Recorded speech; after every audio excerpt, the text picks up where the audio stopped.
Blog Talk Radio. Hello, everyone. Good morning. This is Lori Smith on Blog Talk Radio. It is 6 o'clock here in the morning, Calgary, Alberta, Thursday morning, July the 28th. This is One Child Abuse Survivor to Another.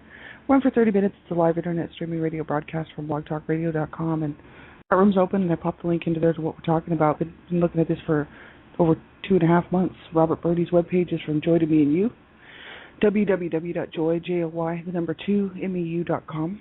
And we're looking at, mostly I'm interested in the inner child healing codependency stuff. So if you go to his sitemap on the website, Robert Birdie is a codependence therapist. He's a grief counselor. He's a spiritual teacher, and he's written a book called Codependence, The Dance of Wounded Souls. It's a great bunch of information there. I haven't read his book yet, but if you go to the site index, you can see there's all kinds of stuff there about relationship stuff, and I mean, he really has an extensive amount of information there for people, so hopefully we'll check that out. And so that's what we're talking about today. I'm not a counselor. I'm not a therapist. I'm just a private citizen paying to do my own blog talk shows.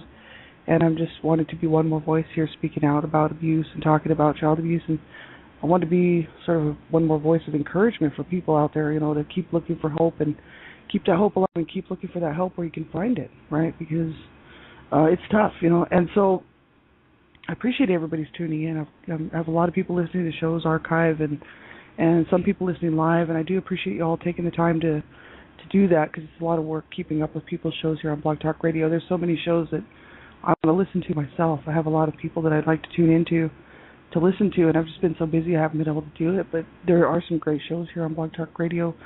And so, I just want to be one more voice, so I appreciate everybody who's taking the time to tune in and listen. So we're going to get right into this morning.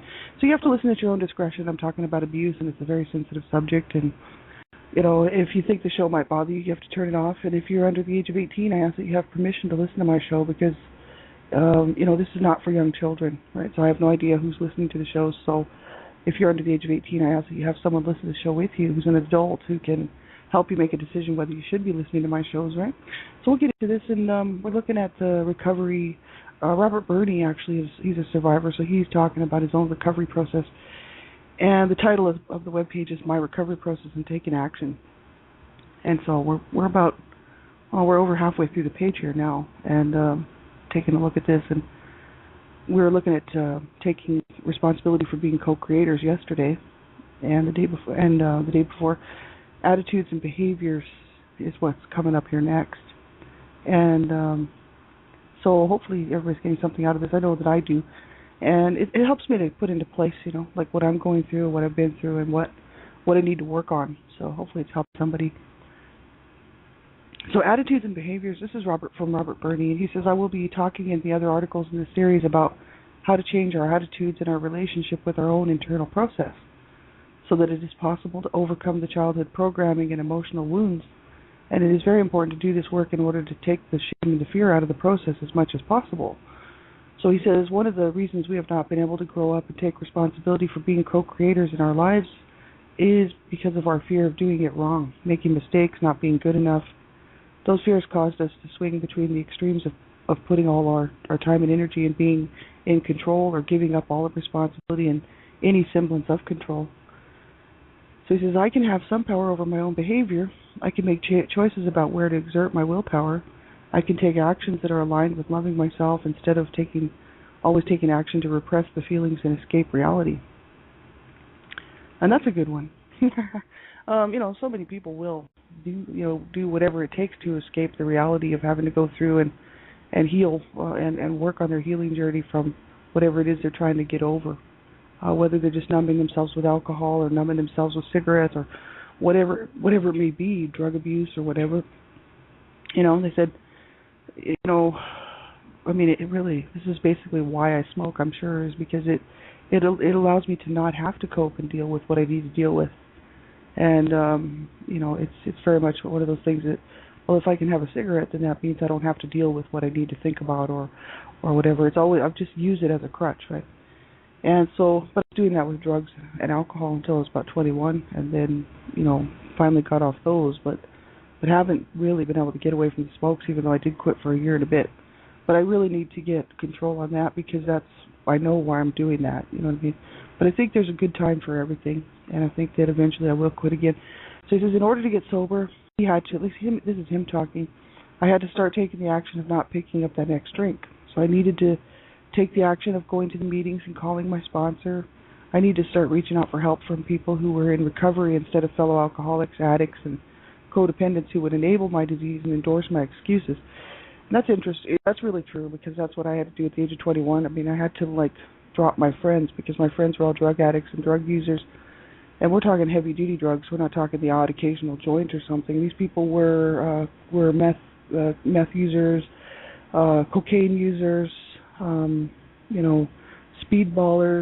right? These people were killing themselves, and some of them did, and some of them died because of drug use, and some of them died. One of my friends was shot dead in his driveway in a drug deal gone bad, and some of my friends I can't find, so who knows what happened to them, right? I mean, this is absolutely horrific, but this is where we were all headed, and I mean, I had to leave the group. I had to leave my friends, and which was really sad because I was able to get out of it, you know what I mean? And I told them all, I said, I can't hang out with you anymore because I want to live, and I know that I'm going to die. If I don't get off the drugs, I'm going to end up like my brothers, just dying of a drug overdose somewhere, or dying in a drug deal gone bad, or, something's going to take me if I don't stop this, right? And I knew that. And just my own health. My own health was an issue, right? Because I was just always staying up and doing speed and doing a lot of drugs, so, I had to quit that. So they understood, I told them, I said, I can't hang around with you anymore. It's not that I don't love you guys and I don't care about you, but I need to save my life, man. And, they couldn't come along with me. It's really sad and true, but everybody has to make their own choices and their own decision. It's the same thing with the cigarettes, right? I need to quit. I've been smoking since I was 12 years old, and I need to quit. I know this. I've got, my heart's screwed up, and I just, you can't even hardly breathe anymore, and I'm well, I really have to quit smoking. It's up to me whether I want to quit, and I have to think that it's worthwhile enough to bother to do it. But the last time I quit, it actually wasn't all that big of a deal. I didn't suffer from it that much. I didn't suffer from quitting. It took me a couple of weeks and I was done, right? So it's very much a mental thing. For some reason, I keep hanging on to these stupid things, thinking that I need them when I really don't. And so that's a lot of it. We have really, it's within our own power to do this stuff, to get over these addictions and stuff. Well, we have to be serious about it. That's what I'm trying to convince myself, as I keep smoking, that I don't want to smoke, and I really want to quit, because I felt better when I wasn't smoking. I felt a lot better. My voice was clear, I didn't have problems breathing, and I was actually feeling a lot better, so that's why I really need to quit smoking. So he says, this is him talking, I had to force myself to take actions that were aligned with recovery in order to make any progress in my recovery. And sometimes the action I had to take was to not take an action that I would normally have taken. Sometimes I had to force myself to take actions that I had never taken before. So often the action I needed to take was an action that would get me out of my head with all its obsessions and fantasies, nightmares about the future, or regrets and recriminations about the past. My tendency was always been to focus on big dramatic events in order to avoid the mundane, common details of life. I would much rather fantasize about the future and all its glory or tragedy than wash the dishes. I would rather think about taking action than take action. So thinking about taking action, I think that's a lot of where I'm at. I'm always thinking about taking action, but when it comes time to actually do the stuff, it's just easier for me to think about it than it is to do it. And so I don't get a whole lot done sometimes, and I do a whole lot of sitting around thinking about doing a whole lot of things.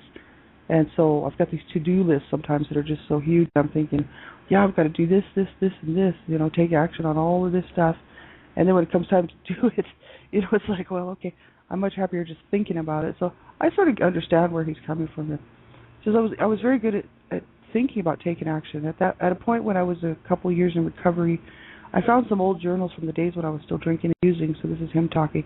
He says, I was amazed to find that I had made the same to-do tomorrow list that I was making in recovery, and the only difference was that the stop drinking was not on the list anymore. And that was when I realized that in recovery I was still trying to reach a destination. I was still primarily thinking about taking action. I still had very little ability to be in the now. So he says, many of us have pursued healing and recovery just like we did the rest of our lives, as if it were a destination to be reached where we would find happily ever after. And we have gone to healers and psychics and therapists in order to learn the right way to do life. So he says, as I said, the goal of healing is not to become perfect. It is not to get healed. Healing is a process, not a destination. And we are not going to arrive at a place in this lifetime where we are completely healed. It's kind of interesting what he says there. The goal here is to make life an easier, more enjoyable experience while we're healing. So the goal is to live, to be able to feel happy, joyous, and free in the moment the majority of the time.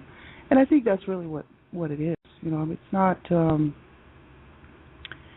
people say, what do you think a person can really ever heal from child abuse or these horrors that they have to go through, right?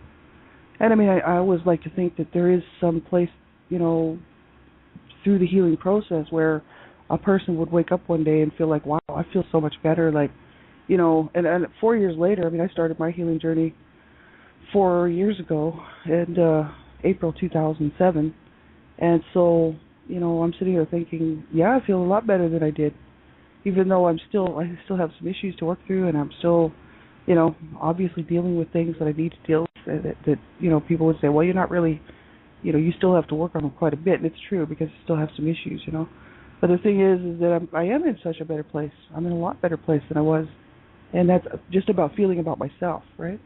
And so, obviously there's still work to do. I don't know.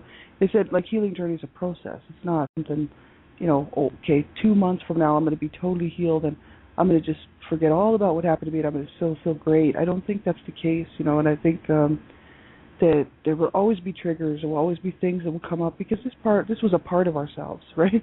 All this stuff was a part of ourselves. Whether, if you were abused as a child or whatever, that stuff is there, right? You can't forget about that because then you'd have to forget about your whole childhood. But what we can do is learn how to make some sense or some peace with it. You know what I mean? So he says, taking action happens in the now. I may still think about the future while I'm washing dishes, but the dishes will get done, and I will feel good about that at some point later on. Taking action in alignment with being responsible for me and my life is the loving thing to do for myself. And making the choice to align myself with delayed gratification instead of instant gratification is an important component to the transition to having a more loving relationship with myself. So he goes on to talk about delayed gratification, so I think that's interesting because I haven't read that, so I'm just reading as we go, right? So I don't know. It'd be interesting to see what that's all about, really. There was a point early in my recovery where tragedy was looming, impending doom was swooping down upon me. Everything in my life was going terribly from my perspective. This is Robert Burney saying, I went to talk to a man I trusted, and after hearing all of my woes, he had one piece of advice for me: make my bed every morning. I thought he was insane, but I started doing it. As the process unfolded, the potential tragedies in my life worked themselves out. I would come home and see my bed made and feel good about myself. I learned that taking an action for myself helped me to get through difficult stages in the journey. Life unfolds as two passes over the course of time, and worrying about outcomes does not serve to make my life easier today. Taking action can make my life easier today. That's very true. And that's the thing. I totally get that. You know what I mean? It's like you have to deal. And, some like me, I mean, in my life, it's been, obviously a lot of us have really had a tough time. Then as an adult, it's like, okay, we have to take care of things. We have to work. We have to get the bills paid. We have to manage things. We got to go. We have to make time for ourselves too. Somewhere in there has to be some rest time. Somewhere in there, it's a balance. It's a total balance. And not that I like to make my bed, because I'm like one of these people that really doesn't like to make my bed. So it's a matter of, okay, maybe I need to vacuum, or it's not necessarily all about making the bed, right? It's about taking care of things that need to be done in the present, in the now, instead of saying, okay, well, keeping all of our thoughts and focuses on the future and saying, having these to-do lists of what I need to do to get myself to a certain place in the future, which I do quite often because I was talking yesterday, I'm always setting these goals and, keeping these little goals going, right, which is great because it does give me something to focus on, but I can't keep all of my mind on that all the time, and I do tend to want to do that. So basically what I have to do is just, what I've started to do is actually do all that work, set my goals up and then work towards them. But then I have to get the stuff done during the day. And that's an important thing because, I signed up for this 2-year study course, Andersonville Andersonville Theological Seminary. That's what it's called. And it's the Associates in Biblical Studies that I signed up for. And I still have to do the work in it because I'm thinking 2 years down the road. Okay, I'm going to get a bachelor's degree, so I'm already starting to plan for my bachelor's degree and eventually my major. And I'm like, okay, first I have to do the work. So I better start Bible study. I better start studying these courses because I haven't even turned in a course yet. And I'm just busy thinking about the next 6 or 7 years down the road. And it's good to keep that in mind too. But in the meantime, the work has to get done, and I also have to pay my bills, and I got to get a job. And my sweetheart we're cooking dinner, and things need to get done. So for me to spend all my time just planning and thinking about the future, or thinking about the past, you never really get much done doing that, and it's not good. We do have to be able to do everything in a bit of a balance. I think it's all in balance. I mean, I'm sort of starting to see this now. It took me a long time to see it. You hope you get a little bit wiser as you get older, you know what I mean? And I am getting older, so you'd hope you'd learn something, and I really do hope that I keep learning because I do need to. It's tough, right? Finally figure this stuff out. We're thinking, my God, and I mean, I still have a lot to figure out. So, but I think it's good to see these things, like wow, okay. And I used to stress over everything because growing up in an abusive home. I mean, the type of home that I grew up in, my parents, everything was a crisis, because my parents were brought up on charges. I mean, they had been in court before. It's not like they'd never been in court before. My parents were in court years before in Canada. My mom actually was taking my dad to see about getting a divorce, just shortly after she married him because he was abusive and he was abusing the kids. Within about the first, 5-6 years or whatever, she realized that he was just this abusive, horrible man, and she was just like, oh my God, this is just not, it's going to be a nightmare. So she ended up going to court, to the Canadian court, to see if they would allow her to get a divorce because she was like, look, he's beating me, he's beating the children, he's treating us horribly, withholding food. They didn't have any food, like they were eating a potato. My mom said she was like sharing a potato between her and all the siblings all of her children that were born, and that would have been the first like 4 children, first 4 siblings. So, I mean, this is absolutely ridiculous, and the court said, no, you can't get a divorce because there's no infidelity, and that's the only way you're getting out of this. So because my dad hadn't cheated on my mother hadn't cheated on my dad, the courts in Canada at that time in the 1940s, late 1940s, early 50s weren't allowing divorce, right? And so the only way you could get out of it would be an infidelity situation. So, yeah, they didn't mind that my dad was doing these horrible things to his wife and his children. So, my parents, like, that's not the first time there was attention drawn to the situation, right? Then they moved to the States. They moved from Canada to the States, and they just totally left their whole family behind, which their families were just dysfunctional and abusive anyway, so it's not like they were supportive, right? So they left their families and moved to the States thinking things would be better, and it just got worse as each year went on. And, it's just kind of like the stuff that they would say, we're going to, the government's going to come and take us and put us all in prison. That'd be my parents talking, right? And because they were brought up on child abuse charges, so they were pretty concerned that they were eventually going to land themselves in prison. But did it stop? Did it get them to stop abusing their children? No, because my parents were mentally ill, right? But everything was a crisis. I mean, my God, the house was going to fall down. I mean, when I grew up, everything was a crisis. Just going to the grocery store with my parents was a crisis. Because there would be a crisis for sure. By the time we left that grocery store, somebody would be screaming at somebody, or somebody would be beating on me, one or the other. But I used to have to go with them because my parents would make me go with them to the grocery store. And, sometimes I got beat, sometimes I didn't. But I tell you what, it was absolutely horrific. And I used to pretend that they kidnapped me. I'd be like, I've been kidnapped by these 2 people. I have no idea who they are. Because my parents would scream and fight the whole time. They'd yell and scream at each other in the store. Then they'd yell and scream at each other out in the parking lot. Sometimes give me a good kick in the ass just for good measure. And then we'd drive down the road. My dad would be driving like 100 miles an hour, like screaming at my mother and slapping her in the face. My mom would be like grabbing the wheel, and it was absolutely insane. I'd be in the backseat hiding in the bottom of the car of the station wagon, and I'd be hiding, and I'd be like, these people kidnapped me. I didn't even know who they were. Like in my mind, I couldn't figure out who these people were, man. I was just like, oh my God, like this is horrific. But that's how they were. And they, my mom would be like, you're going to kill us. And, it was just absolutely insane. Like everything was a crisis. Like breakfast was a crisis, right? Breakfast was a crisis in my home, Like lunch was a crisis. It was all a crisis, right? Dinner was a crisis. And by the time the nighttime came around, it was suicidal. Everybody was, oh, I'll just kill myself. This is so miserable, I'll just kill myself. And then if you say anything like, oh, don't kill yourself, Mommy, it's like, shut up, you whore. That's how I grew up.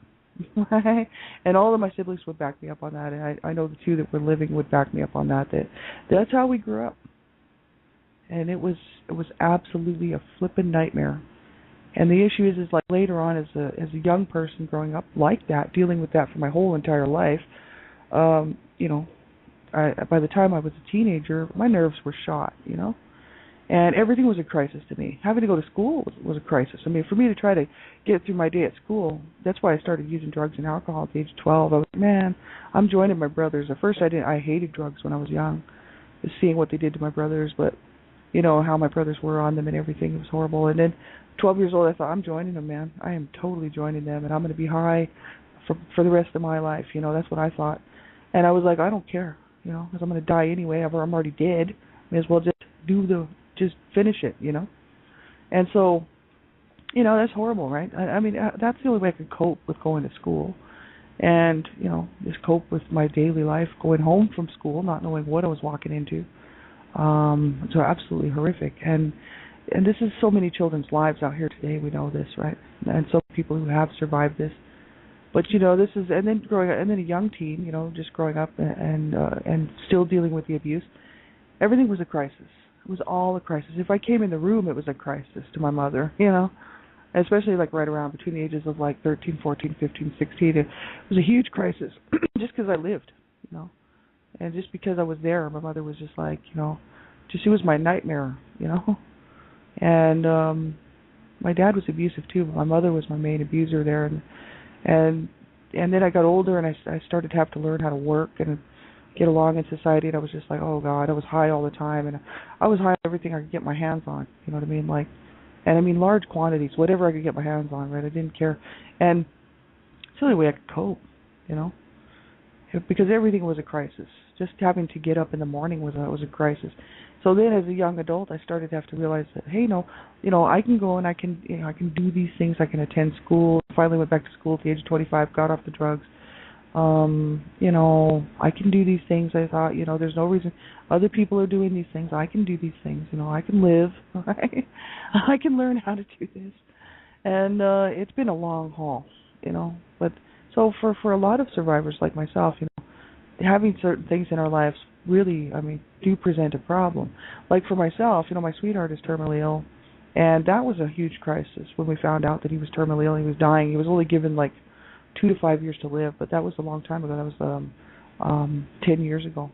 So it's awesome. Almost 11 years, and he's still here.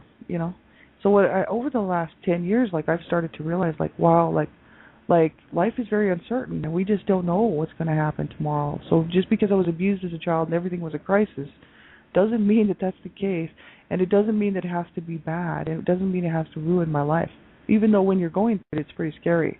Like my sweetheart was in the hospital for 2 months ago for about 3 weeks. He was in there for almost a month, and they weren't expecting him to come out, and he was very, very sick. And they were like, he's not leaving the hospital. You better start making funeral arrangements. And I was just thinking, oh, my God, it threw my world into a bit of a tailspin again, because we're dealing with this for 10 years now. He's always in and out of the hospital every few years, right? And so I was just like, okay, well, it's horrible, because this is the man I love. This disease has stolen my man, right? And it's incredibly hard, right? But I love him, and I want to be here for him, all the way through, and I want to, help him as much as I can, and within my own capabilities, right? But the thing is that's a huge crisis. You bet it is, and it's been a 10-year crisis. So I'm just used to living, in these types of things, right, where there's serious stuff going on. And so, I'm just learning that, hey, life will throw you this stuff, right? And we do have to be able to find some way to cope. And that doesn't mean using alcohol and drugs and whatever it is, cigarettes, food, whatever it is. We need to learn how to do this stuff without that stuff. And so my thing is I'd like to quit smoking, and be able to cope without that, right? But it's hard for me to have a lot of these anxiety issues from childhood. See, I know where that stems from. And plus, I mean, I'm going through my healing journey at the same time. So, it's kind of hard, right? But I do cut myself a little bit of slack. I'm like, okay, I'm not going to be too hard on myself, because I tell you, I've been through hell, and just like a lot of people out here, and I don't, I'm not going to be too hard on myself. But the thing is, I mean, it's pretty harsh. Now I don't have a job, and the company that I work for, it's a temporary company. They get temporary jobs. Won't name names. They blackballed me now because I was off. I was off work because my sweetheart was in the hospital. He was dying, and I was like, no way, I'm not going to be sitting at work while my sweetheart they're telling me that I better start making funeral arrangements. I got to go over there and be with him, right? And so, I took a lot of time off from work, and so now I'm being kind of blackballed. I know that's what it is. Yeah, and I don't care. I'm like, you know what? I don't care. Like, I'll find a job. That's my faith.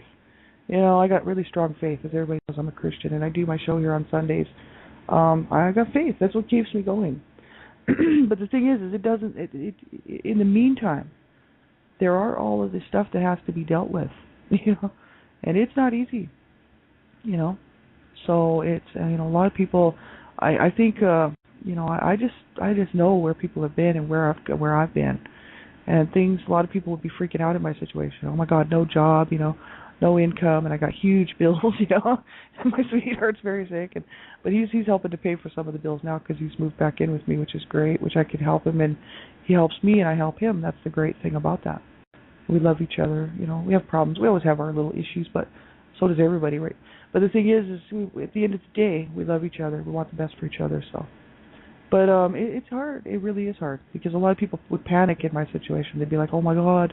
And then plus I'm dealing with all the CSA incest stuff, and I'm writing my book, and having to deal with the memories and the body memories and flashbacks of this sexual assaults. And I mean, anybody, that's a crisis if you want to know about a crisis. But I don't look at it that way, because I'm looking at it as each little step gets me that much closer to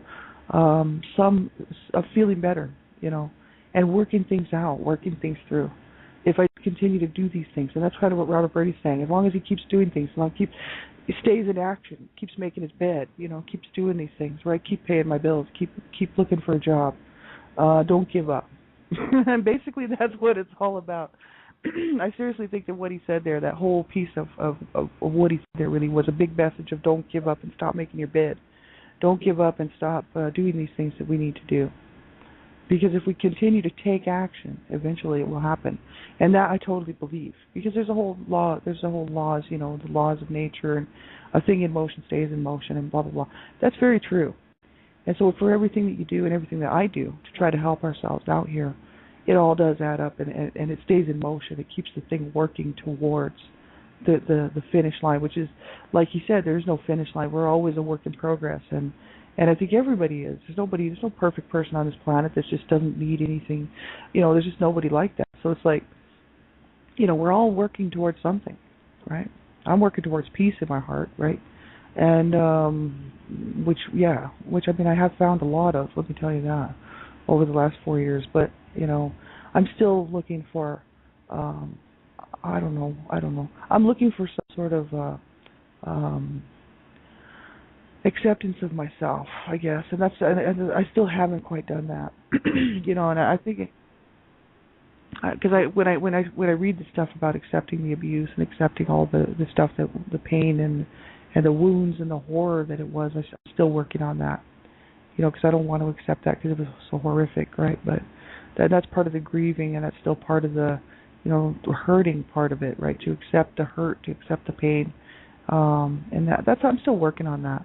But this is the thing; it's a work in progress, right? As long as we don't give up and we keep that action going, to keep staying in action, keep putting that one foot in front of the other one, and that's what I decided. I'm so glad that I made the right decision. I always made the right decision to not end my life.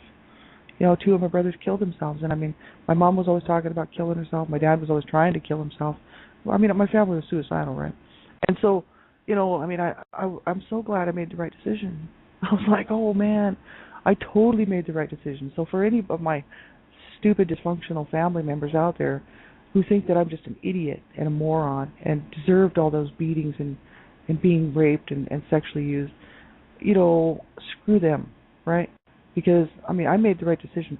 I'm healing. I'm staying alive. I'm doing well, in spite and despite of them. Right? They were older than me. They should have been protecting me, as far as I'm concerned. They owe me that. And they also owe me a huge apology for being so incredibly rude to me. But that's okay. I probably never will hear it because they're sick and twisted and demented because of the abuse, right? And so, that's okay. I have to feel good about myself. And so that's why we have to learn how to rely on ourselves. We really do. And we have to learn how to rely on good people in our lives. So make sure that you do reach out. And if you can't cope, you phone a crisis line. You do whatever you have to do.